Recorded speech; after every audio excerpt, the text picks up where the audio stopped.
This channel does not promote any violent, harmful, or illegal activities. All content provided by this channel is meant for an educational purpose only.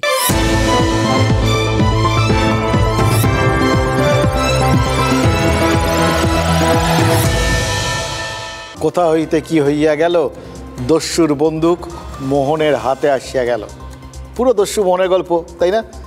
ওই শশধর দত্ত বলে এক ভদ্রলোক সেই যে ৬-এর দশকে পরিষ্কার বাংলায় যেটা লিখেছিলেন এই ২০১৪ সালে, সেটাই তো করে দেখিয়েছিল হলিউড। দেখলেন তো ডেনজেল ওয়াশিংটন কীরমভাবে খপাত করে বন্দুকটা নিয়ে নিলেন। কিন্তু ইন্টারেস্টিং পার্ট কি, বন্দুকের হাত বদল।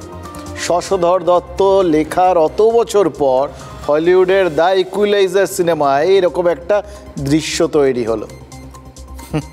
এবার এই যে বন্দুকের হাত বদল হলো, এটা কিন্তু আমাদের এই বলিউডের সিনেমাতে, মানে হিন্দি সিনেমাতে, বাংলা সিনেমাতেও প্রচুর আছে। মনে করার চেষ্টা করছিলাম, খুঁজে পেলাম না, তাই এই হলিউডের সিনেমাটাই আপনাদের সামনে তুলে ধরলাম। কিন্তু আবার বলছি, সিনেমার ভাষায় যাবেন না, ওই ধরনটাতে যান। বন্দুকের হাত বদলটাই হচ্ছে মোদ্দা কথা। এমনিতে ভাবুন, এই বন্দুকের হাত বদল দেখতে আপনাদের কত কিছুই না করতে হয়। মানে আপনাদের মানে কি, একদম দুনিয়া শুদ্ধ মানুষকে তাদের গাঁটের কড়ি পয়সা খরচ করে টিকিট কেটে সিনেমা হলে যেতে হয়, নিজের পক্ষে ওই ওটিটি প্ল্যাটফর্মে দেখার জন্য সাবস্ক্রিপশনের টাকা দিতে হয়। কিন্তু বাঙালি অন্যরকম, ভাগ্যবান। পয়সা খরচ না করলেও তাদের কিন্তু এই সমস্ত মনোরঞ্জনের কোনো অভাব নেই, সিরিয়াসলি নেই। ভেবে দেখুন, আমাদের জীবনে আছে এরকম জিনিস আমরা বিনা পয়সায় রোজ হর বক্ত দেখছি না। একজনের নাকের সামনে আরেকজন পিস্তলে যাচ্ছে, ঠিক পর মুহূর্তে এই পিস্তলের নলটা তার দিকে ঘুরে যাচ্ছে। এরকম বিষয়গুলো কিন্তু প্রত্যেক দিন প্রতি মুহূর্তে আমাদের দেখাচ্ছেন কারা? আমাদের হিরোরা, আমাদের নেতারা, রাজনৈতিক নেতারা। আরে সিরিয়াসলি বলছি, খেয়াল করে দেখুন। ঠিক আছে, অন্য সব ছেড়ে দিন, এটা ছোট্ট উদাহরণ যেটা নিয়ে ইদানিংকালে কথাবার্তা হচ্ছে, সেটাকে একটু ধরুন। ভোটার তালিকা। এবার ভোটার তালিকা সংশোধনটা হঠাৎ করে একটা বিষয় হয়ে উঠেছে এই ইলেকশনটা সামনে আসার পর থেকে। মানে ২৬-এর ইলেকশনটা সামনে, মানে ২৬-এ, কিন্তু এখন দেখে মনে হবে তো চলেই এসছে। যাই হোক, এবার এই ভোটার তালিকাটাকে আপনি যদি একটা পিস্তল বলে ভেবে নিন না, অসুবিধে কি? অ্যাকচুয়ালি এগুলো অস্ত্রই তো বটে। রাজনৈতিক দলগুলোর হাতে এগুলো প্রত্যেকটা কিন্তু একটা অস্ত্র। এবার এটা যদি ধরুন একটা পিস্তল, ভোটার তালিকা ধরুন পিস্তল, সুকুমার রায়ের ভাষায় বললাম, এবার তাহলে সেটা প্রথমে ছিল বিজেপির হাতে। বিজেপি বলছিল কি? বিজেপি বলছিল বাংলায় রোহিঙ্গা আর বাংলাদেশি অনুপ্রবেশকারীদের ঢুকিয়ে তাদের খাইয়ে দাইয়ে ভোটার তালিকায় নাম তুলিয়ে তৃণমূল নাকি নিজেদের ভোট ব্যাংকটা হৃষ্টপুষ্ট করেছে। প্রাথমিকভাবে এই অস্ত্রটাই তো তৃণমূলের বিরুদ্ধে বিজেপি ব্যবহার করছিল। কিন্তু তারপর কি হইল? বিজেপির হাত থেকে আচমকা সেই অস্ত্রটা ছিনিয়ে নিল তৃণমূল। বিজেপি নেতারা অবাক হয়ে দেখলেন যে পিস্তলকে তারা তৃণমূলের দিকে তাক করেছিলেন, মানে ভোটার তালিকা আর কি, সেটাই হঠাৎ পোঁ করে তাদের দিকে ঘুরে গেছে। তৃণমূল সেটাই আবার তাদের দিকে তুলে ধরেছে। সেই ভোটার তালিকা যেটা তাদের হাতের পিস্তল ছিল, সেটা কখন যেন তৃণমূলের হাতের পিস্তল হয়ে গেছে। এভাবেই নাকি ডেকে ডেকে বাংলাদেশি আর রোহিঙ্গাদের পশ্চিমবঙ্গের ভোটার বানাচ্ছে তৃণমূল। বিজেপি নেতারা এই অভিযোগ করতে করতে ক্লান্ত হননি। বাংলার রোহিঙ্গাদের অনুপ্রবেশকারীদের নিয়ে এসে এখানে ভোটার তৈরি করে তাদেরকে জিততে হবে, আর এটাই ওদের জেতার একমাত্র রাস্তা। কারণ পশ্চিমবাংলার যারা মানুষ তারা ধীরে ধীরে বুঝতে পারছেন বাংলার ভবিষ্যৎ অন্ধকার হয়ে যাচ্ছে, তারা এখানকার ভোট পাবে না। পিস্তলের নল ঘোরানো ছিল রাজ্যের শাসক দলের দিকে। তৃণমূলকে তাক করে বিজেপি নেতারা ক্রমাগত গুলি চালাচ্ছিলেন। আচমকা বদলে গেল সিন, পিস্তলের হয়ে গেল হাত বদল। ভোটার তালিকা নিয়ে অভিযোগে সরব হলেন তৃণমূল কংগ্রেস নেত্রী স্বয়ং। বাংলার লোক যাতে ভোট দিতে না পারে, একই এপিক কার্ডে বাইরের লোকের নাম তুলেছে। তার মানে বাংলার লোকটা যখন ভোট দিতে যাবে, তার ভোটটা বাইরে থেকে এসে সে দিয়ে দেবে। সত্যি কি এমন হতে পারে? 2026-এর বিধানসভা ভোট চলছে আর পশ্চিমবঙ্গের ভোটাররা বাড়িতে বসে দেখছেন রাজস্থান, হরিয়ানা বা গুজরাতের ভোটাররা এসে এ রাজ্যে ভোট দিয়ে যাচ্ছেন। তৃণমূল কংগ্রেস বলেছে পারে। বাংলার ভোটার তালিকায় নাকি এমন অনেক ভোটার আছেন যাদের এপিক নম্বর আর গুজরাট বা হরিয়ানার কোনো ভোটারের এপিক নম্বর 1। যে যখন লাইসেন্স প্লেট আমরা গাড়িতে পাই ওটা কি 1 নম্বর, সবার কি 1 নম্বর থাকে? ওটা কি ডুপ্লিকেট হয়? হয় না। আধার কার্ড কি কখনো ডুপ্লিকেট হয়? হয় না। পাসপোর্ট নাম্বার কি কখনো ডুপ্লিকেট হয়? হয় না। তাহলে এপিক কার্ড কেন ডুপ্লিকেট হচ্ছে? তাই আমি বলছি এটা একটা কেলেঙ্কারি, এটা একটা ফৌজদারি অপরাধ। তৃণমূল কংগ্রেস সরাসরি অভিযোগ করেছে এটা কারচুপি। ভোটার তালিকায় বেনজল ঢুকিয়ে বিজেপি নাকি রাজ্য দখল করতে চাইছে। তৃণমূল নির্বাচন কমিশন পর্যন্ত দৌড়েছে। তারা হিল্লি দিল্লি করার মাঝেই জাতীয় নির্বাচন কমিশন জানিয়েছে একই এপিকের ত্রুটি শুধরে নেওয়া হবে। ভোটার কার্ডের এপিক নম্বরের সঙ্গে আধার কার্ড সংযোগ করা হবে। এজন্য আধার কর্তৃপক্ষের সঙ্গে বৈঠক হবে। কমিশনের এই স্বীকারোক্তির পরেও তৃণমূল বলেছে তারা ভোটার তালিকায় ভূত খোঁজার কাজ চালাবে। অর্থাৎ যে পিস্তল বিজেপির হাত থেকে তারা আচমকা ছিনিয়ে নিয়েছেন সেই পিস্তল এখনই নামিয়ে রাখার কোনো ইচ্ছা যে তাদের নেই তা বুঝিয়ে দিয়েছে মমতা বন্দ্যোপাধ্যায়ের দল। বিজেপি কি দেখবে তাদের নাকের ডগায় উদ্যত পিস্তল, নাকি বিজেপিও পিস্তলের নল ফের ঘুরিয়ে দেবার চেষ্টা করবে? দেখুন, নর্মালি একটা কথা আছে, কথা কম কাজ বেশি। সচরাচর সেটা আপনার আমার জন্য, মানে সাধারণ মানুষের জন্য একটু বেশি করে প্রযোজ্য, কিন্তু এক্ষেত্রে একটা ব্যতিক্রম ঘটে গেছে জানেন তো। ফর এ চেঞ্জ, ভোটার তালিকায় একই এপিকে একাধিক ভোটারের নাম আছে, এই অভিযোগটা তৃণমূল তুলেছে বটে মুখে, কিন্তু অনেক বেশি কাজ হাতে কলমে করেছে। মমতা বন্দ্যোপাধ্যায় থেকে শুরু করে ফিরহাদ হাকিম, ডেরেক ওব্রায়ান থেকে শুরু করে সাগরিকা ঘোষ, সবাই কিন্তু কথা যত না বলেছেন কাজ করেছেন বেশি। প্রথমে একদম ওই এরিয়া ডমিনেশনের ঢঙে দেখুন তৃণমূল নেতারা প্রত্যেকে, মানে তিনি সাংসদ হন, তিনি বিধায়ক হন, তিনি মন্ত্রী হন, তাদের প্রত্যেককে বিভিন্ন এলাকায় গিয়ে, নিজের এলাকায় গিয়ে ভোটারদের বাড়ি বাড়ি গিয়ে তাদের ভোটার তালিকা চেক করতে হয়েছে। তারপর আরও নিচের স্তরে এরম ধাপে ধাপে ধাপে ধাপে সেই সমস্ত রাজ্যর গোটা জায়গার থেকে সমস্ত তথ্য তুলে ছেঁকে নিয়ে এসে আর কি, তারপর সেগুলো নিয়ে রাজ্য স্তরে বৈঠক করেছে তৃণমূল, এবং শেষ পর্যন্ত সেই তালিকা নিয়ে যা যা এরকম পাওয়া গেছে, মানে ওই ছাঁকনিতে যা যা উঠেছে আর কি, সেই সমস্ত নামের তালিকা নিয়ে নির্বাচন কমিশনের দপ্তরে গিয়ে ওই দিল্লির নেতারা নালিশ জানিয়ে এসছেন। মানে বুঝতে পারছেন তো, কথা এবং তার থেকেও বেশি কাজ হাতে কলমে একদম ব্যাপারটা তারা কমপ্লিট করে ফেলেছেন। এবার বিজেপি নেতারা একটু দেরিতে হলেও সেটা ধরতে পেরে গেছেন। তারা বুঝেছেন যে তারা ভোটার তালিকায় বেনজল ঢোকানোর অভিযোগটা তুললেন প্রথমে, কিন্তু তৃণমূল তাদের টোপকে ওই জল সেচে পুকুর খালি করার উদ্যোগ নিয়ে ফেললো এবং সেটা হাতে কলমে করে অনেকটা এগিয়ে গেল। এবার এইটা যে মুহূর্তে বিজেপি নেতারা বুঝেছেন, সঙ্গে সঙ্গে তারা রিয়্যাক্ট করতে শুরু করেছেন, কারণ কিছু তো করতেই হবে। একটা জিনিস বেদখল হয়ে গেল দেখতে ভালো লাগে নাকি? সুতরাং বেদখল হয়ে যাওয়া তাদের ইস্যু, তৃণমূলের হাতে চলে যাওয়া মানে তারা তো পিছিয়ে যাচ্ছেন, এটা কখনো মানতে পারে তারা না। 26-এ ক্ষমতায় আসার স্বপ্ন দেখছেন। সুতরাং সঙ্গে সঙ্গে তারা তৃণমূলের হাতে ওই চলে যাওয়া অস্ত্রটা ছিনিয়ে নেওয়ার চেষ্টা করেছেন। আর ছিনিয়ে নেওয়ার চেষ্টা শুধু করেননি, যে মুহূর্তে তাদের দিকে সেই অস্ত্রটা ঘোরাতে পেরেছেন, বিজেপি নেতারা এতটুকু দেরি না করে সোজা ট্রিগারটা টেনে দিয়েছেন। তখন 2023 অভিষেক বন্দ্যোপাধ্যায় ভাসছিলেন নবজোয়ারে। সেই কর্মসূচির মধ্যেই জঙ্গলমহলে কুর্মী বিক্ষোভের সাক্ষী হয়েছিলেন তৃণমূলের সর্বভারতীয় সাধারণ সম্পাদক। তারপর মতুয়াগড়েও নবজোয়ারে লেগেছিল বিক্ষোভের ঢেউ। অভিষেক বন্দ্যোপাধ্যায় পৌঁছানোর আগেই উত্তর 24 পরগনার ঠাকুরবাড়িতে লেগেছিল ঠোকাঠুকি। মন্দির চত্বরে বিজেপি সাংসদ শান্তনু ঠাকুরের অনুগামীরা স্লোগান দিতে শুরু করেন, পাল্টা চেঁচামেচি শুরু করেন তৃণমূলপন্থী মমতা বালা ঠাকুরের সমর্থকরা। গোলমাল এড়াতে মন্দিরের দরজা বন্ধ করে দিতে হয়। তার মধ্যেই মতুয়া বাড়িতে পৌঁছানো অভিষেক একটি মন্দিরে প্রার্থনা সেরেই সেদিন তিনি বিজেপি সাংসদকে চ্যালেঞ্জ করেছিলেন। এই ঠাকুর বাড়ি ওনার পৈতৃক সম্পত্তি নয়, এই ঠাকুর বাড়ি মানুষের আবেগের জায়গা, মানুষের শ্রদ্ধার জায়গা, মানুষের প্রার্থনার জায়গা। আমি আবার 3 মাস পর আসবো, তোমার দম থাকলে তুমি আটকিও। পাল্টা তাল ঠুকেছিলেন মতুয়া সংঘাধিপতি শান্তনুও। তোর পিসি এখানে হরিগুরুচাঁদ ঠাকুরের অকথ্যভাবে গালিগালাজ করবে, তোকে ছেড়ে দেবে, পুজো দেবে তোকে? তুই অভিনব একটা প্রতীক হয়ে উঠেছিস নাকি? তোর একটা যা মর্যাদা, আমার একটা যা মর্যাদা, একটা সাধারণ মানুষের হিউম্যান রাইট, তাই তুই মানুষকে কি বোঝাতে এসছিস? 5000 পুলিশ নিয়ে তোকে বাঁচাবে?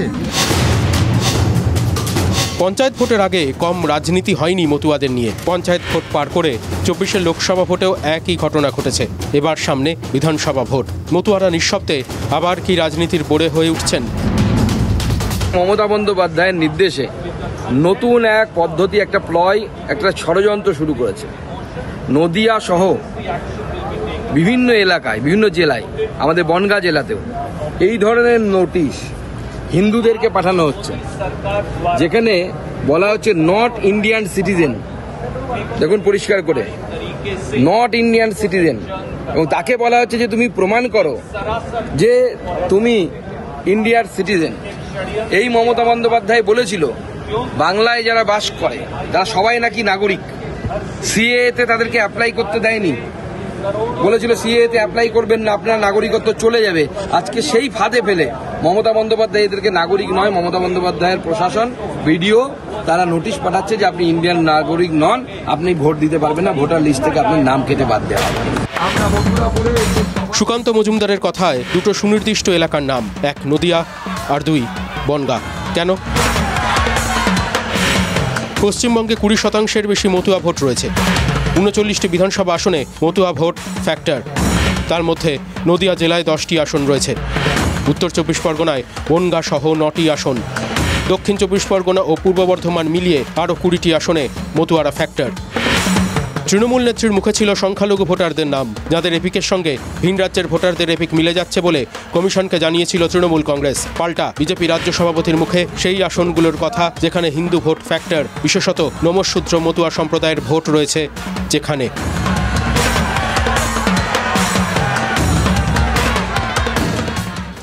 ভাবছেন তো, পিস্তল কারাকারি পর্যন্ত তাও ঠিক ছিল, হঠাৎ করে এরকম ট্রিগার টানার কথাটা এলো থেকে?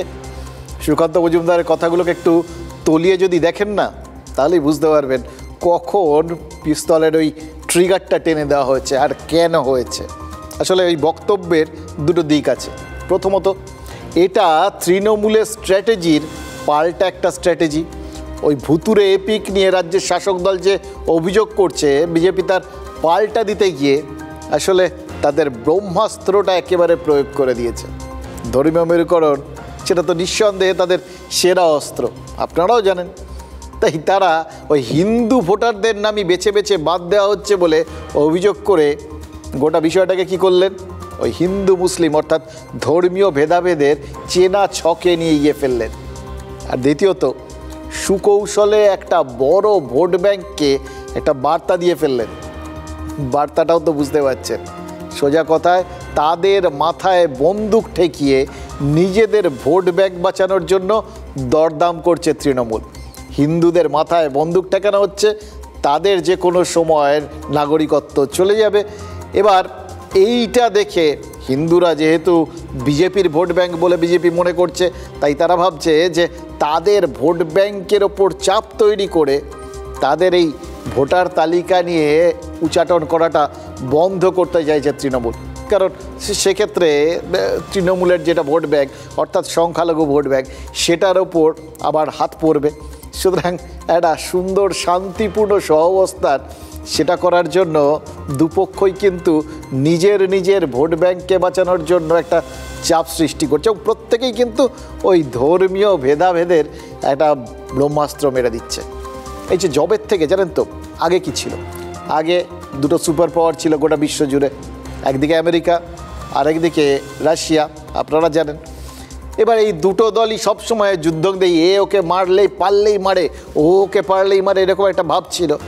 সেইখান থেকে একটা অদ্ভুত স্থিতাবস্থা কখন তৈরি হলো, যখন দু দলই পরমাণু শক্তিধর হয়ে গেল। তখন থেকে দেখুন ঠান্ডা যুদ্ধটা শুরু, কিন্তু সেটার বাইরে কিছু যাচ্ছে না, কারণ সবাই জানে ওর হাতেও যে অস্ত্র আছে, যদি মেরে দেয় তাহলে তো সবাই গেলাম আর কি। এই যে শক্তির ভারসাম্য থাকলে না, তখন এরকম একটা শান্তিপূর্ণ সহাবস্থান তৈরি হয়, বুঝতে পারছেন। কিভাবে আমাদের রাজ্যেও সেই রকম একটা শান্তিপূর্ণ সহাবস্থান তৈরির চেষ্টা হচ্ছে। দুদলই ভেতরে ভেতরে চাইছে অন্যের ভোট ব্যাংকে থাবা মারতে বা তার জায়গার থেকে সরিয়ে আনতে, কিন্তু সেটা যাতে আবার অন্য দলটাও না করতে পারে সেই জন্য একটা পাল্টা চাপের জায়গা তৈরি করা হচ্ছে। এই হচ্ছে রাজনীতি। দেখুন, 2019-এর লোকসভা ভোট থেকে রাজ্যের এই মতুয়া ভোট ব্যাংকের একটা বড় অংশ যে বিজেপিকে ভোট দিচ্ছে, এটা তো বিজেপির হিসেবের মধ্যেই রয়েছে। সেই মতুয়াদের মধ্যে মানে নিজের ভোটটাকে আরও বেশি কনসলিডেটেড করা, মানে নিজের ভোটটা যাতে অটুট থাকে, এটাও বিজেপির মাথায় রয়েছে। ফলে যে বক্তব্যগুলো সুকান্ত মজুমদার রাখছেন তার মূল উদ্দেশ্য হচ্ছে ওই তৃণমূল কংগ্রেস সম্পর্কে এই মতুয়া ভোট ব্যাংকের মনে একটা নেতিবাচক চিন্তা তৈরি করে দেওয়া। ওরা আপনাদের ভালো চায় না। এবার এটা যত বেশি করে তারা বলবেন, যত বেশি করে তাদের বিশ্বাস করাতে পারবেন, মানে একটা খারাপ লাগা তৈরি করাতে পারবেন, তত বেশি তো যে মতুয়ারা তৃণমূলকে ভোট দেন তারাও প্রভাবিত হবেন।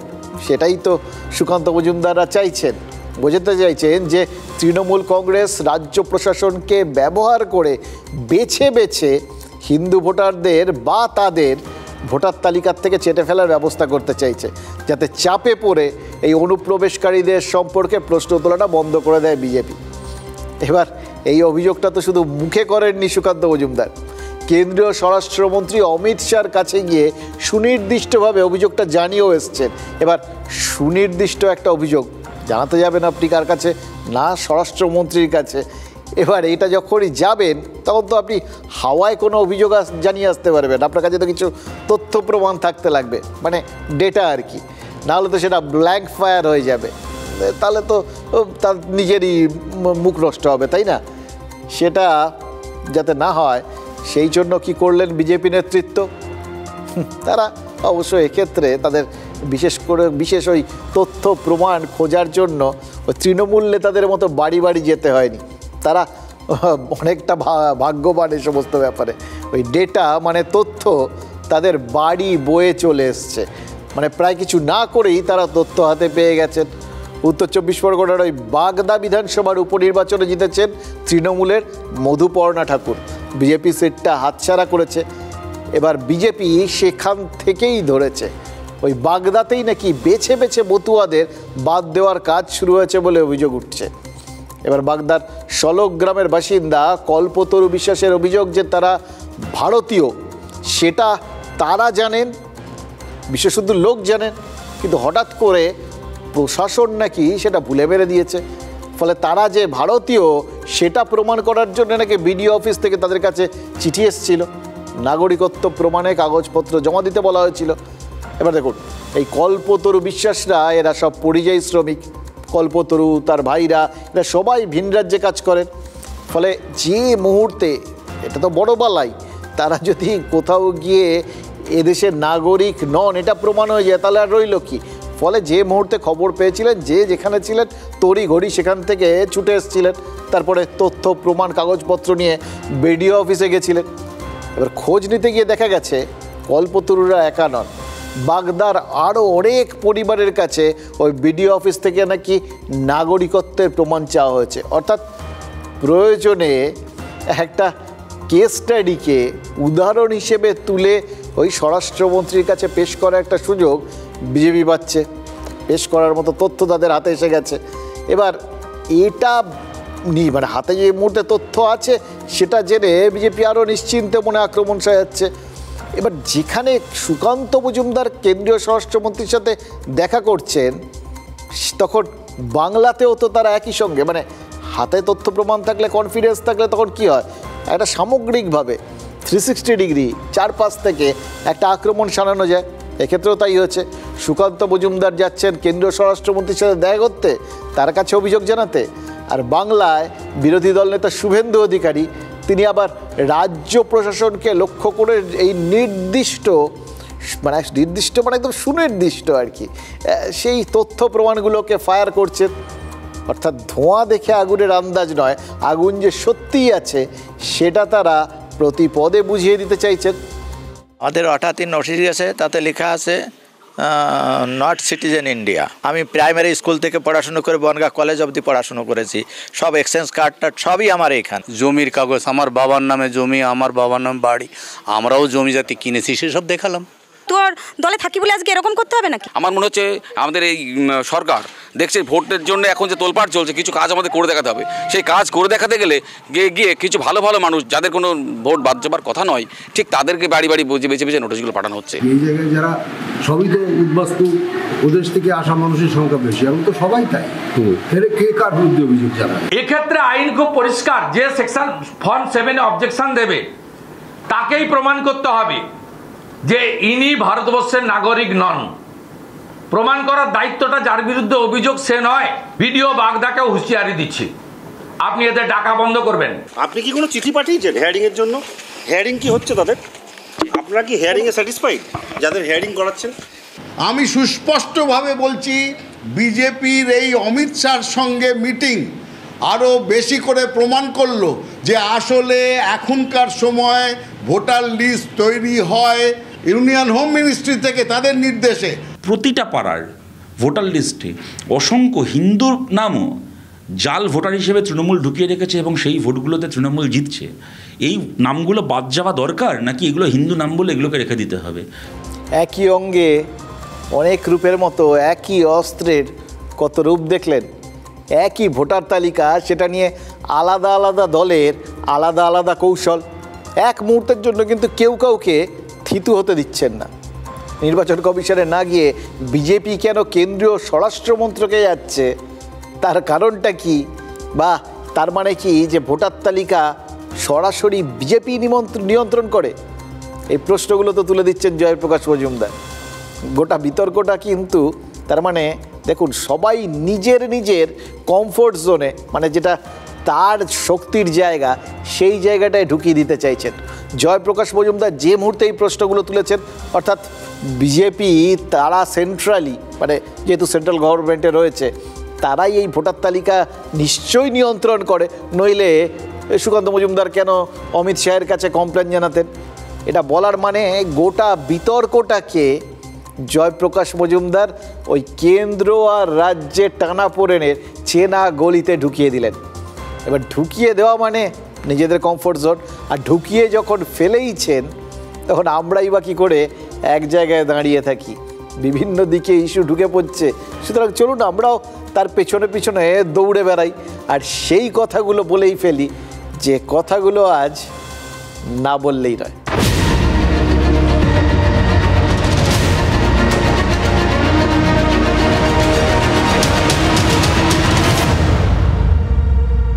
দেখুন, একটাই অস্ত্র, সেটা বারবার প্রয়োগ করলে সেটা ভোঁতা হয়ে যাওয়ার একটা সম্ভাবনা থাকে, এটাই তো নিয়ম। কিন্তু একটা ব্যতিক্রম আছে। অস্ত্রে যদি সময় মতো ধার দিয়ে যাওয়া যায়, তাহলে কিন্তু ব্যবহার করার সঙ্গে সঙ্গে ধারও বেড়ে যেতে বাধ্য। এই বিধানসভা ভোটের আগে অভিষেক বন্দ্যোপাধ্যায় নাকি এই ফর্মুলা মেনেই তার দলকে একটা বহু ব্যবহৃত অস্ত্রে শান দিতে বলেছেন। অস্ত্রটার নাম কি? কেন্দ্রীয় বঞ্চনা। এবার অভিষেক বন্দ্যোপাধ্যায় নাকি হিসেব করে দেখেছেন যে 100 দিনের কাজ, আবাস বা বিভিন্ন প্রকল্প সব কিছু মিলিয়ে যোগঠোক করলে প্রায় 2 লক্ষ কোটি টাকা বাকি রেখে দিয়েছে কেন্দ্র। এবার তৃণমূলের সর্বভারতীয় সাধারণ সম্পাদক নাকি ওই দিল্লিতে দলের সাংসদদের বলেছেন, বিধানসভা নির্বাচনের আগে কেন্দ্রীয় সরকার যদি বাংলার বকেয়া না মেটায়, তাহলে তিনি নাকি আবার ওই নবজোয়ার যাত্রার মতো কর্মসূচি নেবেন, অর্থাৎ ফের জেলায় জেলায় তিনি ঘুরতে বেরোবেন। অভিষেক বন্দ্যোপাধ্যায় সেই ইঙ্গিত দিয়েছেন। এতে তো দুটো বিষয় পরিষ্কার। এক, বিধানসভা ভোটের যে প্রচার, তার মূল দায়িত্বটা অভিষেক নিজের কাঁধে তুলে নিতে চাইছেন, এটাই তো বোঝা যাচ্ছে। কারণ নেতারা তো সবসময় ওই রথ দেখা কলা বেচা দুটো একসাথে করে। তার প্রচারও হলো, আর সেটার একটা সুনির্দিষ্ট লক্ষ্য রইল, একটা গাল ভরা সামনে উপলক্ষ যে কেন্দ্রীয় বঞ্চনা, এর প্রতিবাদ। মানে ব্যাপারটা তাহলে একটু জোরদার হয় আর কি। মানুষের জন্যেই তিনি প্রচারে বেরিয়েছেন। নর্মালি কী হয়, কেউ নেতা যদি ভোট চাইতে যান বা তিনি যদি প্রচারে বেরোন ভোটের আগে, তখন লোকে কি বলবে, ও তো দলের হয়ে ভোট চাইতে এসছে। কিন্তু অভিষেক বন্দ্যোপাধ্যায় তিনি যে মুহূর্তে ওই কেন্দ্রীয় বঞ্চনা বলে বেরোবেন, তখন কি দাঁড়াবে? তিনি মানুষের জন্য, রাজ্যের জন্য সুরাহা চাইতে বেরিয়েছেন, রাজ্যের প্রতি, রাজ্যের মানুষের প্রতি বঞ্চনার প্রতিবাদ করতে এসছেন। রাজ্য এমনি নিজেদের ভোটের জন্য না, ভোটটা তুচ্ছ ব্যাপার, আসলে মানুষ, আসলে রাজ্য, এটাই তো তাদের কাছে আসল। এর বাইরে নিজেদের কথা তারা একদম ভাবেন না। এটা হলো এক। আর দুই, এই প্রচারে তিনি পঞ্চায়েত ভোটের অঙ্ক কষেই এগোতে চাইছেন।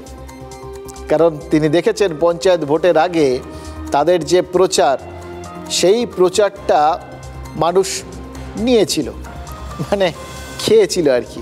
যেরকম ইস্যুগুলো যেরকম করে রাজনৈতিক নেতারা খাওয়ান, যেরকম খাওয়ান মানুষ খায়, এটাই তো মূল লক্ষ্য থাকে। দেখুন, আলটিমেটলি গোটা ব্যাপারটা না বিপণন। এই সবাই বেচতে চায়, কেউ নিজের ইস্যু বেচে, কেউ নিজের মাথা বেচে, কেউ প্রতিশ্রুতি বেচে, এই তো দাঁড়ায়, তাই না? আমরা আমাদের মদ বেচি। এবার বেচার পরিবর্তে একটাই শুধু তফাৎ, বাকি সবাই যা দেন তার বদলে তুল্যমূল্য দাম তুলে নেন, আমরা কিছু পাই না। আমরা আবার সবসময় ওই খালি হাতে ঠন জগন্নাথ হয়ে ঘুরে বেড়াই। সেটা অন্য ব্যাপার। কিন্তু পঞ্চায়েত ভোট বা লোকসভা ভোট, এই দুটো জায়গাতেই একটা জিনিস দেখা গেছিল, কেন্দ্র বঞ্চনা করছে, এটা ছিল তৃণমূলের প্রচারের সুর। আর বিজেপির প্রচারের সুর ছিল যে হিসেব দিচ্ছে না, এরা যা টাকা কেন্দ্র দিয়েছে তা ৯-৬ হয়েছে, সেই জন্য কেন্দ্র টাকা দেওয়া বন্ধ করেছে, হিসেব দিক, টাকা দেবো। কিন্তু মজার ব্যাপার হচ্ছে, মানুষ বিজেপির ওই বক্তব্যের তুলনায় তৃণমূলের ওই বঞ্চনার স্ট্র্যাটেজিটা বা বঞ্চনার বার্তাতেই যে বেশি করে বিশ্বাস করেছিল, বা তৃণমূল বেশি করে বিশ্বাস করাতে সমর্থ হয়েছিল, সেটা তো ভোটের ফলেই প্রমাণ। সেটা আপনারা পঞ্চায়েত ভোট বলুন বা লোকসভা ভোট। সুতরাং তার মানে এটা একটা টেস্টেড ফর্মুলা।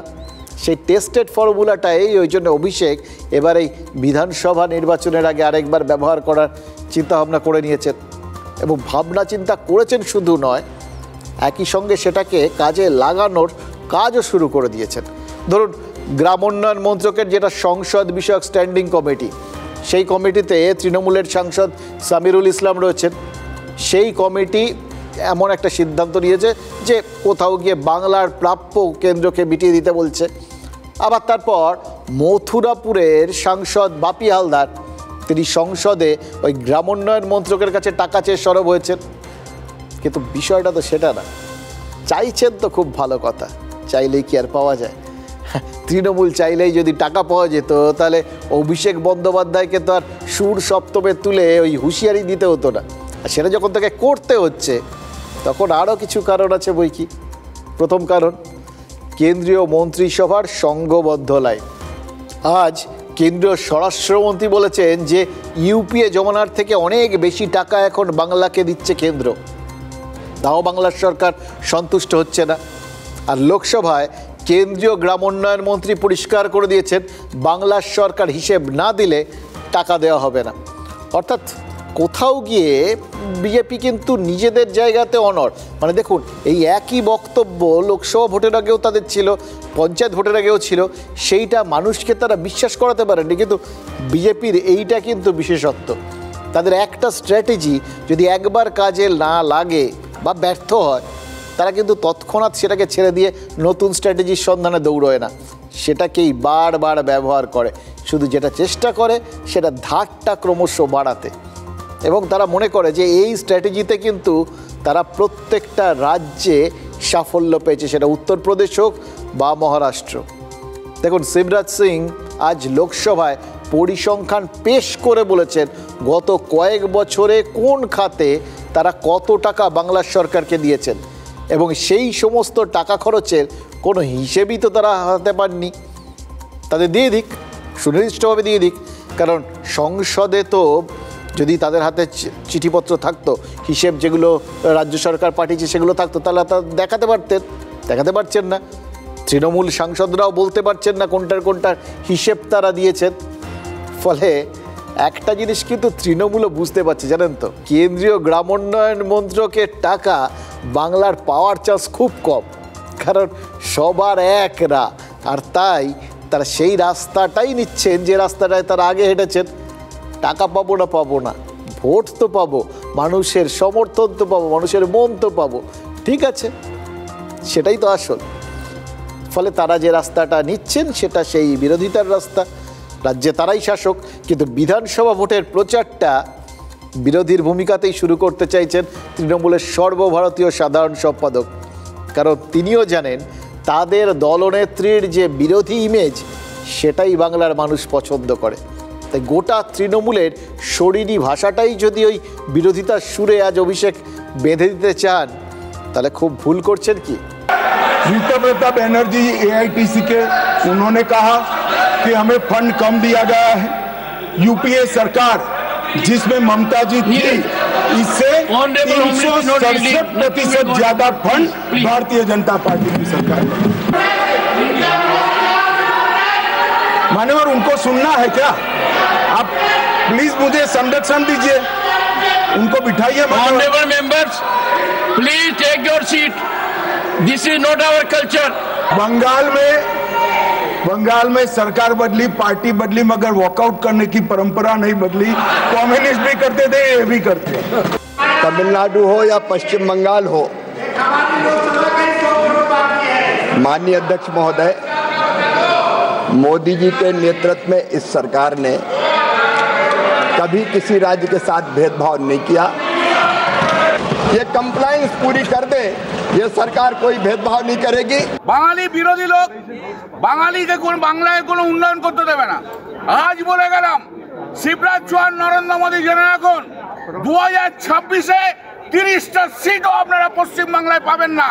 0 ওয়েস্ট বেঙ্গলের জন্য 3 ইয়ার্সে 1 টাকাও দেয়নি, কিন্তু তিনি হাউসে দাঁড়িয়ে বলছে যে আমরা টাকা দিয়েছি, আপনারা ইউসি চেয়েছি, ইউসি দেননি। বাট আপনারা জানেন যে ওয়েস্ট বেঙ্গল গভর্নমেন্ট সমস্ত ইউসি একেবারে পার্ট টু পাই যখন যেটা বলা হয়েছে সেই ইউসি জমা করেছেন। শিবরাজ চৌহান এই জন্য এত থার্ড ক্লাস লোক, ওই জন্য ওকে মধ্যপ্রদেশ থেকে ট্রান্সফার করে ওকে চিফ মিনিস্টার থেকে সরিয়ে এখানে মন্ত্রী করেছে। গত সপ্তাহে প্রধানমন্ত্রী অন্ন সুরক্ষা যোজনায় হাই লেভেল টিম কনফিডেন্সিয়ালি রাজ্যের একাধিক রেশন ডিলার শপে গেছেন, পিডিএস সিস্টেম দেখেছেন, সেখানেও ভুরি ভুরি অস্বচ্ছতা, দুর্নীতি, চুরি ইত্যাদি পাওয়া গেছে।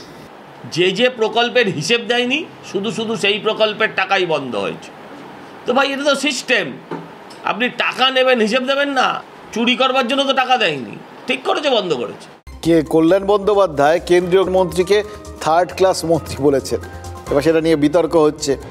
দেখুন, আপনাদের একটা কথা বলি, জানেন তো, এই রাজনৈতিক নেতাদের না এই সমস্ত বক্তব্য এবং তারপর যে বিতর্ক হয়, এই সমস্তগুলোর থেকে কিন্তু দুম করে কোনো সিদ্ধান্তে পৌঁছে যাবেন না প্লিজ। কারণ কল্যাণ বন্দ্যোপাধ্যায় এর আগে খেয়াল করে দেখুন, ওয়াক অফ বিলের বিরোধিতায় স্ট্যান্ডিং কমিটির চেয়ারম্যান জগদম্বা পালকেও আক্রমণ করেছিলেন। তার মন্তব্যের বিরোধিতায় কাঁচের বোতল ভেঙে রক্তফক্ত ঝরিয়ে একাকার কাণ্ড করেছিলেন। কিন্তু ওয়াক অফ বিল পাস সেটা আটকাতে পারেননি। আবার বিল পাসের পর স্ট্যান্ডিং কমিটির চেয়ারম্যান জগদম্বিকা পালের সঙ্গে হাসতে হাসতে ছবিও তুলে ফেলেছেন। সেই ছবি, সেই দৃশ্য দেখার সৌভাগ্যও তো আমাদের হয়েছে। তাই যতই শিবরাজ সিং চৌহানকে পার্লামেন্টের বাইরে দাঁড়িয়ে থার্ড ক্লাস বলে আক্রমণ করুন, আপনারা ভাবলেন ঠিকই তো, এই লোকটা সেরকমই, আচ্ছা কি লড়াই না করছে, কালকেই দেখবেন কার সঙ্গে আবার গলা জড়াজড়ি করে ছবি তুলে ফেলছেন, তখন কি করবেন? ধাক্কা লাগে না। সুতরাং দুম করে নিজেদের ধাক্কা খাওয়ার জায়গায় নিয়ে যাবেন না। এই কল্যাণ বন্দ্যোপাধ্যায় সংসদের ভেতরে কি করবেন তার যেরকম কোনো গ্যারান্টি নেই। ফলে তিনি কাকে কখন কি বলবেন তাই নিয়েই বা বেশি মাথা ঘামিয়ে কী হবে বলুন তো। বরং বিধানসভা ভোটের আগে তৃণমূল যদি সত্যিই এই বঞ্চনার ইস্যুটাকে নতুন করে সামনে আনে, যদি সত্যিই ওই নবজোয়ার যাত্রার মতো কোনো কর্মসূচি অভিষেক বন্দ্যোপাধ্যায় নিয়ে নেন, তাহলে বিজেপি কী করে তার মোকাবিলা করবে সেটার দিকে তাকিয়ে থাকা ভালো। আর সেটা চেষ্টা করলেই বুঝতে পারবেন যে এক্ষেত্রেও তৃণমূলের পিস্তল ছিনিয়ে তাদের দিকেই তাক করতে চাইছে বিজেপি। শুভেন্দু অধিকারী ইতিমধ্যেই কি অভিযোগ করেছেন জানেন? মারাত্মক অভিযোগ। বিভিন্ন খাতে যে টাকা কেন্দ্র দিয়েছে, মানে এতদিন তারা বলতেন কি যে এই যে টাকাগুলো দিয়েছে তার হিসেব পাওয়া যাচ্ছে না। এইবার যে কথাটা বললেন সেটা খুব ইন্টারেস্টিং। শুভেন্দু অধিকারী তিনি অভিযোগ করলেন বিভিন্ন খাতে যে টাকা কেন্দ্র দিয়েছে সেই টাকা যেখানে যেখানে খরচ করার কথা তা না করে রাজ্য সরকার নাকি সুদে খাটাচ্ছে। আর এই সুদ যেটা পাচ্ছে সেই সুদের টাকায় নাকি মেলা খেলা এই সমস্ত করে বেড়াচ্ছে আর ভাতা বাড়াচ্ছে। সোজা কথায় রাজ্য সরকার মাছের তেলে মাছ না, ওই কেন্দ্রের তেলে মাছ ভাজছে। মানে কেন্দ্রের দেওয়া টাকাতে রাজ্য নাম কিনছে বলে আক্রমণ করে ফেলেছে। এবং শুধু তিনি বলার অপেক্ষা, গোটা বিজেপির নেতৃত্বই কিন্তু ওই লাইনেই বলতে শুরু করে দিয়েছে। বিরোধী দল নেতার দাবি কি জানেন? তার বক্তব্যের সপক্ষে তার কাছে তথ্য প্রমাণ আছে। কাগজপত্র হাতে নিয়েই নাকি তিনি সাংবাদিক সম্মেলনে বসেছিলেন। একটাই শুধু বক্তব্য। দেখুন, এই কিসে কি হচ্ছে না হচ্ছে তার তথ্য প্রমাণ যদি থাকে, মানে কত টাকা দেওয়া হয়েছিল, তার মধ্যে কত টাকা কোন জায়গায় কাজে না লাগিয়ে সুদে খাটানো হয়েছে, কত টাকা সুদ পাওয়া গেছে, সেই সুদের টাকা কোন মেলা, কোন খেলা, কোন ভাতায় ব্যবহার করা হয়েছে, সব তথ্য প্রমাণ যদি হাতে থাকে তাহলে কিন্তু এটা স্বীকার করে ফেললেন। একটা হিসেব তাদের কাছে আছে, ওই কেন্দ্রের দেওয়া টাকার কোনো হিসেব নেই, এটা আর বলতে পারবেন না। সে যাই হোক, এটা আবার তৃণমূল নেতাদের পক্ষে বলাটা খুব মুশকিল, কারণ তাহলে তো আবার যে অভিযোগ শুভেন্দু অধিকারী করেছেন সেটাকে স্বীকার করে নেওয়া হয়ে যাবে। আমাদের তো হিসেব নেওয়ারও ব্যাপার নেই, দেওয়ারও ব্যাপার নেই, সুতরাং আমরা নিশ্চিন্তে একটা নিরপেক্ষ জায়গা থেকে কাটাছেড়া করার চেষ্টা করছি। এটা আপনারাও বুঝতে পারছেন, আপনারাও সেটা করছেন আমি জানি। দেখুন, রাজ্য বাজেটের দিন মুখ্যমন্ত্রী কি ঘোষণা করেছিলেন? বলেছিলেন আশা আর অঙ্গনওয়াড়ি কর্মীদের মোবাইল ফোন কিনতে 200 কোটি টাকা বরাদ্দ করবে রাজ্য। আজকে শুভেন্দু কি বলেছেন জানেন? সেই খাতে টাকা আগেই বরাদ্দ করেছে কেন্দ্রীয় সরকার। কবে টাকা এসছে তাও বলেছেন। এবার 1.5 বছর আগে নাকি সেই টাকা এসছিল, 1.5 বছর ধরে সেই টাকা জমিয়ে নাকি সুদ খেয়েছে রাজ্য সরকার। সেই টাকা দিয়ে এখন দিচ্ছে, মানে আসলটা রয়ে গেল। সেই টাকা আবার কোথায় ব্যবহার করা হবে? বললাম না, পিস্তলের নল কখন যে কার দিকে ঘুরছে সেটা ঠাহর করতে চাইলে দেখবেন চোখের পলক ফেলতে পারবেন না, একদম ফেলা বারণ, কারণ কখন যে হাত বদল হয়ে যাবে টের পাবেন না। বসন্ত চলে গেছে, কিন্তু বিধানসভা ভোট সেটা তো এসে গেছে, তাই না? মাস দেড়েক আগে রাজ্য বাজেট পেশের দিন মুখ্যমন্ত্রী মমতা বন্দ্যোপাধ্যায় ঘোষণা করেন স্মার্টফোনের জন্য 10,000 টাকা করে তাদের ব্যাংকে জমা দিই, যেটা আইসিডিএসকে দেওয়া হবে এবং আশাকে দেওয়া হবে। প্রায় আইসিডিএসের 1 লক্ষ আছেন এবং আশার বোনেরা আছেন 70,000। এদের দিতে গিয়ে প্রায় 200 কোটি টাকা বাজেট বরাদ্দ হবে। 1 লক্ষ অঙ্গনওয়াড়ি কর্মী ও 70,000 আশা কর্মীকে মোবাইল দেওয়া হবে। পোষণ অ্যাপের মাধ্যমে শিশু ও মহিলাদের তথ্য আপলোড করতে হয় অঙ্গনওয়াড়ি কর্মীদের। ই আশা অ্যাপের মাধ্যমে নারী ও শিশুর তথ্য আপলোড করতে হয় আশা কর্মীদের। সেই সরকারি কাজের জন্যই স্মার্টফোন দেওয়ার বন্দোবস্ত করেন মুখ্যমন্ত্রী। প্রায় 200 কোটি টাকা বাজেট বরাদ্দ হবে। বিরোধী দলনেতা শুভেন্দু অধিকারীর অভিযোগ, এই টাকাটা রাজ্যের নয়, টাকাটা কেন্দ্রের, এবং সেই টাকা কেন্দ্রীয় সরকার আগেই দিয়ে দিয়েছে। ভারত সরকারের সংশ্লিষ্ট দপ্তর ministry of women and child development পোষণ অভিযান ডকুমেন্ট দেখুন, টাকা দিয়েছে ভারত সরকার 18 অক্টোবর 2023। কেন্দ্রের টাকা বিলি না করে টাকা জমিয়ে সুদ খাওয়ার অভিযোগও তুলেছেন শুভেন্দু অধিকারী। এই ধাপ্পাবাজ, ফেরেববাজ, চিটিংবাজ সরকার 2 বছর টাকার সুদ খেয়েছে। এই যে হিউজ পরিমাণ টাকা, 10,000 টাকা করে পার স্মার্টফোনের জন্য, এই টাকার 2 বছর পশ্চিমবঙ্গ সরকার সুদে মুখ্যমন্ত্রী ছবি ছাপিয়েছে, খেলা মেলা ইত্যাদিতে ব্যয় করেছে। ন্যাশনাল রুরাল লাইভলিহুড মিশনে কেন্দ্রীয় গ্রামোন্নয়ন মন্ত্রকের দেওয়া টাকাও রাজ্য সরকার ফেলে রেখেছে বলে অভিযোগ করছেন বিরোধী দলনেতা। 701 কোটি টাকা ভারত সরকারের ফেলে রেখেছেন, যেখানে 50, 60, 70 লক্ষের কাছাকাছি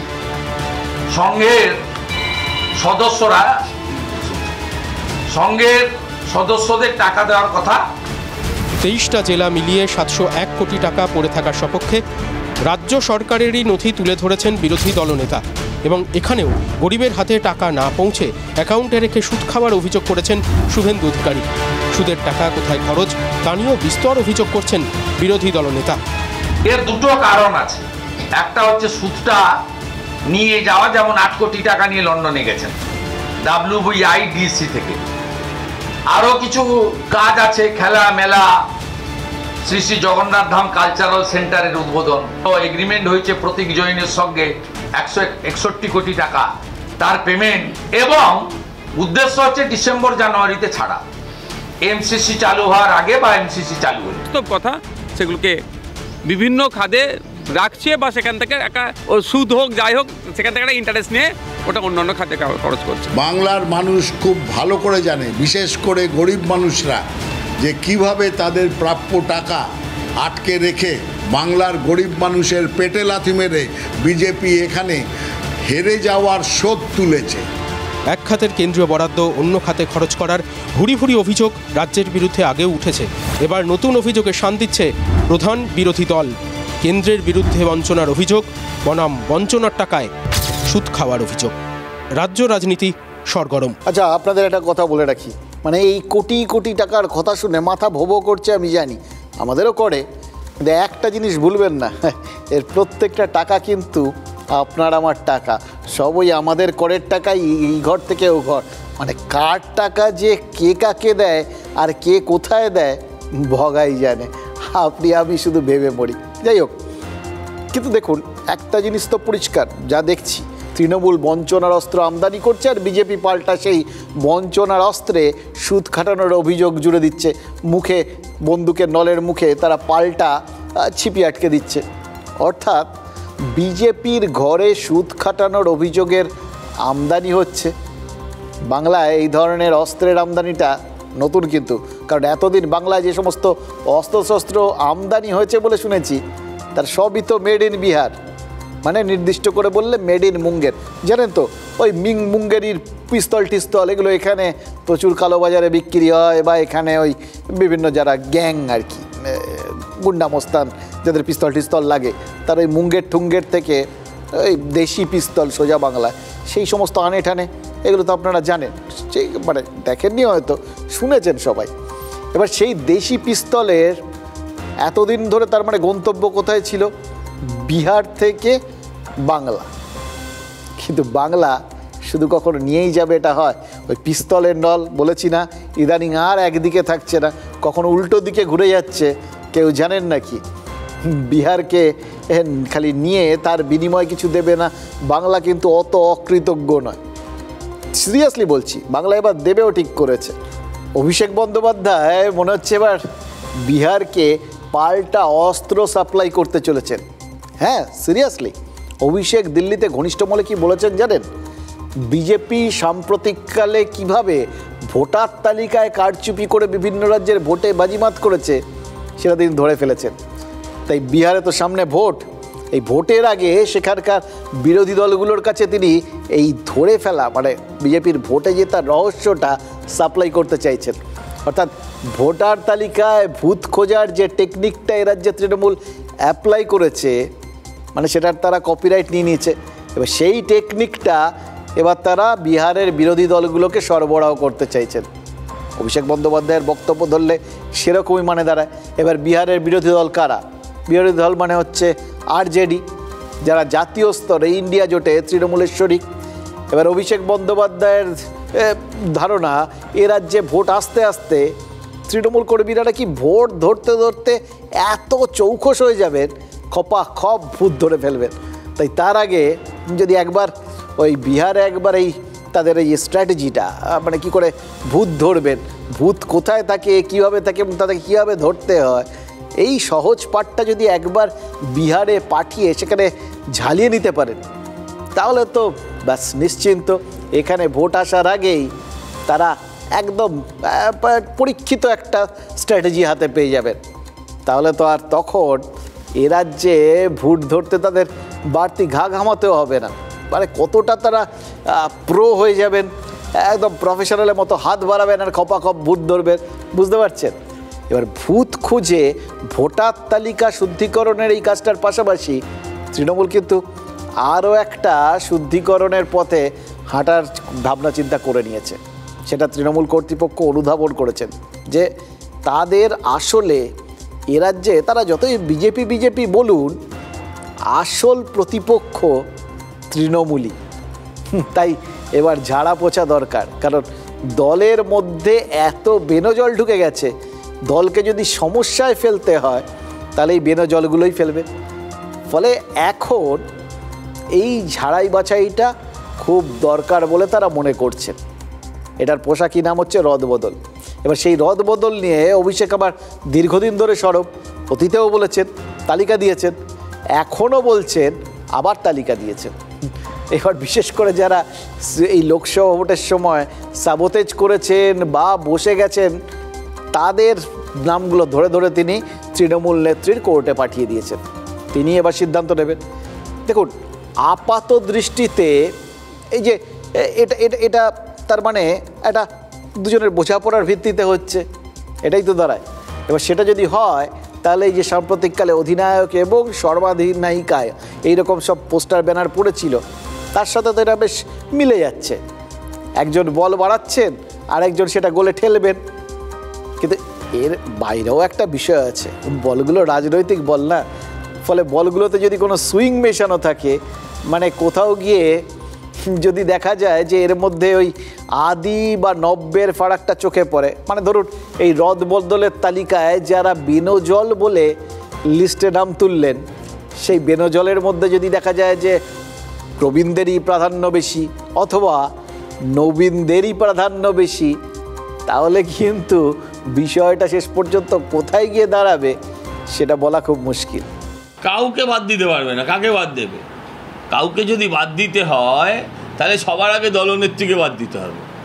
ভবানীপুরে এতগুলো পুরসভা এলাকায় হারলো কেন? কে অধিনায়ক কে সর্বাধিনায়ক সেটা তো তাদের ব্যাপার, কিন্তু অভিষেক বাবুর আচরণের মধ্যেই ওই যে ঠাকুর ঘরে কে আমি কলা খাইনি, কেউ তো এই প্রশ্ন অভিষেক বাবুকে নিয়েও করতে পারেন। ওনার গোসা হলে যেভাবে ঘরের ভেতরে ঢুকে যান, তো উনি কতখানি দলের মধ্যে বিশ্বাসযোগ্যতা রাখতে পারছেন সেটা তো অভিষেক বাবুকে প্রশ্ন করা দরকার। মমতা বন্দ্যোপাধ্যায় অভিষেকেরও নেত্রী, আমাদের সকলেরই তৃণমূল পরিবারের সর্বোচ্চ নেত্রী।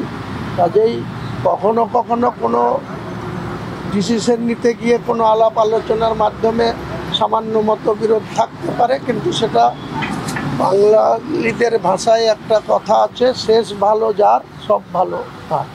আচ্ছা, শাসকের বিরুদ্ধে বিরোধীদের অস্ত্র কি? শাসক নেতাদের অনেকে নাকি দখল ঠকলে প্রবল ওস্তাদ, ছো মিলিয়ে ছিনিয়ে নিতে পারে। এবার ওস্তাদের মাঠ শেষ রাতে হয়, কিন্তু এই নেতাগোছের মাতব্বররা শুরুতেই ছিনিয়ে নেয়, শেষ রাত পর্যন্ত অপেক্ষা করে না। দেখুন, বিরোধীদের এই অভিযোগগুলো শাসকের কাছে মানে তৃণমূলের কাছে একদিকে অস্বস্তিকর, মানে নেগেটিভ, কিন্তু খতিয়ে দেখুন, দেখবেন এই অস্ত্রটা আসলে শাসকের কাছে পজিটিভ। যে নেতার বিরুদ্ধে যত ছিনিয়ে নেওয়ার অভিযোগ, সেই নেতার সিভি মানে বায়োডাটা তত স্ট্রং। যত বেশি অভিযোগ তত বেশি ভয়, যে ভয়ের কারণে সাধারণ মানুষ সেই নেতা নেত্রীর বিরুদ্ধে ট্যাঁফও করার ঝুঁকি নেয় না। এই ভয়টাই তো রাজনৈতিক নেতাদের ইউএসপি। এটা যত বেশি হবে তত ক্ষমতা বাড়বে, যত ক্ষমতা তত ভোট।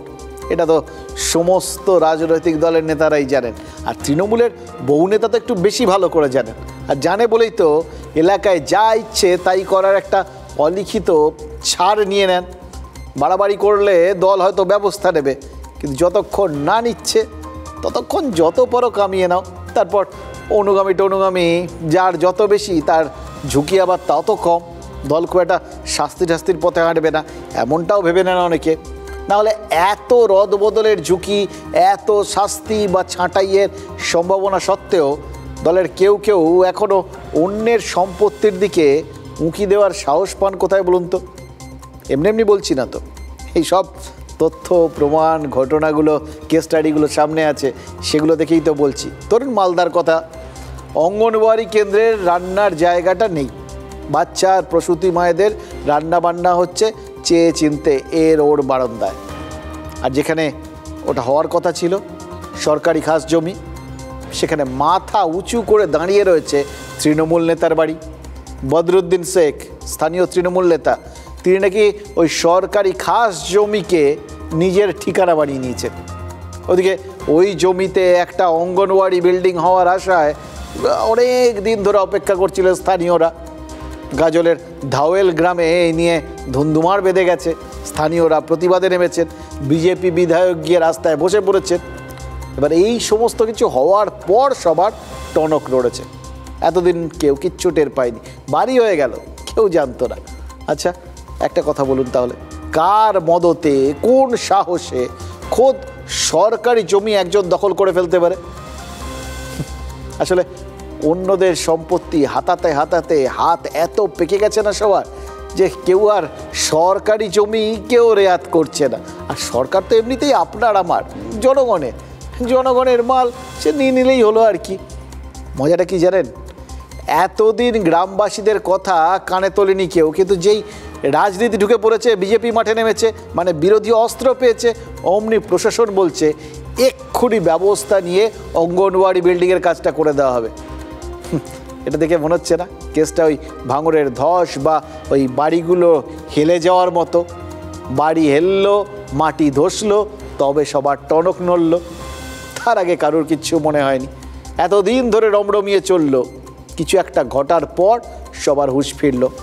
এবার হয়তো হেস্তনেস্ত হবে কি না, বা শুধু সময় কাটানো হবে, সেটারও তো কোনো গ্যারান্টি নেই। প্রশ্ন তো তাই একটাই, ধরে নিচ্ছি হবে, কিন্তু সেগুলো ঘটনাগুলো ঘটে যাওয়ার আগে কেন হয় না বলুন তো?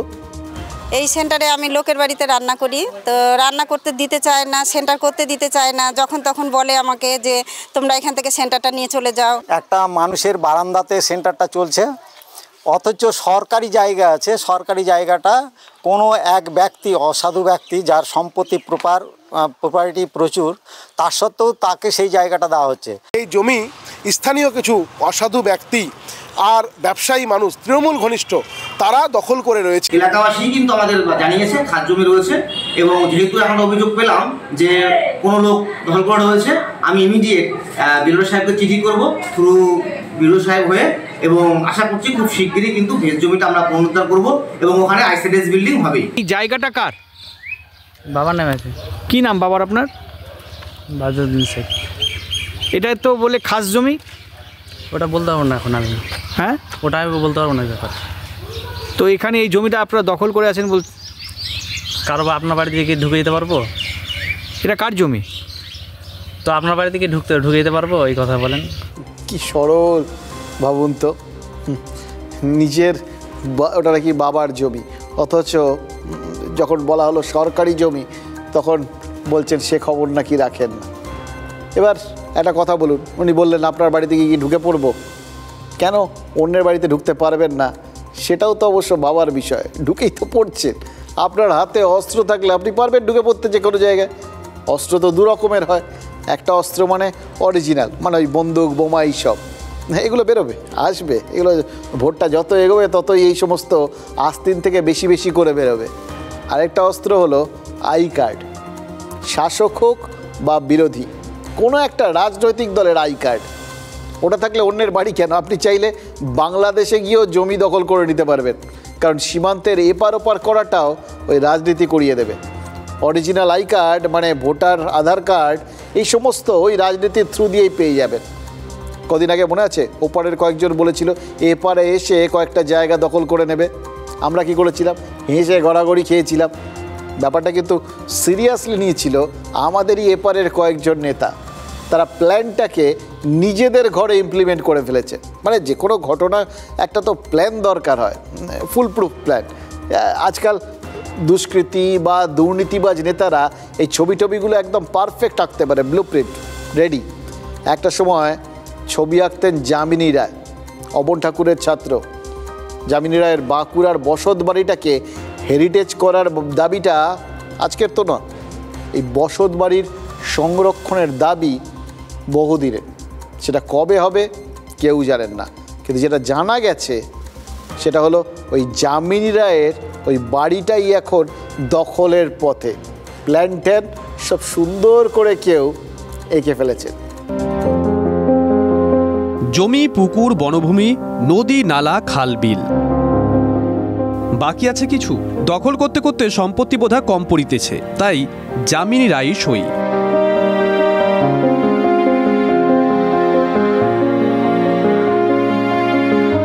বাঁকুড়ার বেলিয়াতোর বিশ্ববরেণ্য শিল্পী যামিনী রায়ের বসতভিটে চোখ পড়েছে প্রমোটার বাহিনীর। বাঁকুড়া দুর্গাপুর রাজ্য সড়কের পাশে বেলিয়াতোরে থাকা এই একতলা বাড়ি এবার দখলের পথে। আমার পিছনে যে পুরনো ভবন দেখা যাচ্ছে, এই পুরনো ভবনই যামিনী রায়ের স্মৃতি বিজড়িত, অন্তত তেমনটাই দাবি স্থানীয়দের। সেই স্মৃতি বিজড়িত যামিনী রায়ের ভবনই বিক্রি হয়ে যাচ্ছে, বেহাত হয়ে যাচ্ছে, অন্তত তেমনটাই অভিযোগ প্রাক্তন সিপিএম বিধায়ক সুজিত চক্রবর্তীর। বাড়িটার দখল নেওয়ার একটা যেভাবে দখল নেওয়ার প্রক্রিয়া আছে সেটা শুরু করেছে। পঞ্চায়েত সদস্য একজন তৃণমূলের, তিনিও যুক্ত আছেন, জমি দালালিদের সিন্ডিকেটের সঙ্গে যুক্ত আছে, তারা সবাই এর সঙ্গে যুক্ত আছে। বাড়ি হেরিটেজ ঘোষণা করে আর্ট গ্যালারি তৈরি হোক, আরও একবার দাবি তুলেছেন স্থানীয় বাসিন্দারা। আমরা সরকারের কাছে বারবার আবেদন করেছিলাম সেটা সংরক্ষণের জন্য। এইরকম একটা ঐতিহ্যবাহী ইয়েকে, বসত বাড়িকে বিক্রি করছে আমার কাছে অভাবনীয়। মুন্না পাল অভিযুক্ত প্রমোটার, বাড়িটাকে যামিনী রায়ের স্মৃতিচিহ্ন বলেই মানতে নারাজ। তো যামিনী রায়ের অরিজিনাল বাড়ি কিন্তু ওটা নয়, ছেলের নামে। ছেলেরা তো কেউ নেই, তার নাতিরা আছে, এক ছেলের বউ আছে, তারা চিন্তা ভাবনা করবে, যদি বলে তখন আমরা চিন্তা ভাবনা করব। তাহলে কি হাত বদল নয়, দখলের মডেল বদল? বিক্রি হয়, সম্পূর্ণ মিথ্যা কথা, এখনো বিক্রি হয়। এবং তৃণমূলের মদতে আপনারাই? না না না, তৃণমূলের সাথে আমরা কোনো যুক্তই নয়। আগে বলেছিলাম পরিষ্কার পরিচ্ছন্ন করো, যদি করি তাহলে তোমাদেরকেই দেবো, এরকম কথাবার্তা হয়েছিল। জায়গাটা কি বিক্রি হয়ে গেছে? না না না না, মিথ্যা প্রচার। পরিষ্কার পরিচ্ছন্ন করে যদি আমার ভুল হয় তাহলে মানুষের সেবা করা যাবে না। সদস্য তৃণমূলী সদস্য, তাই তৃণমূলের নামে অপপ্রচার করছে। দেখুন, আমরা খালি অকারণে লোকজনের নামে কত দোষ দিই। দেখলেন তো এই পঞ্চায়েত সদস্যের কথাটা, কি সরল স্বীকারোক্তি, যেহেতু তৃণমূল তাই বদনাম। কোনো মানে আছে বলুন তো? এরা কত ভালো কাজ করছিলেন, গোটা জায়গাটা জঙ্গল ঠঙ্গল পরিষ্কার করিয়ে নিচ্ছিলেন। কেন করিয়েছিলেন? ওই জঙ্গল টঙ্গল হয়ে আছে তো, জঙ্গল থেকে পরিষ্কার করে যাদের বাড়ি তাদের হাতে তুলে দিতেন। এরকম পরোপকারী লোক থাকতেও অকারণে আঙুল তোলার কোনো মানে হয় বলুন তো?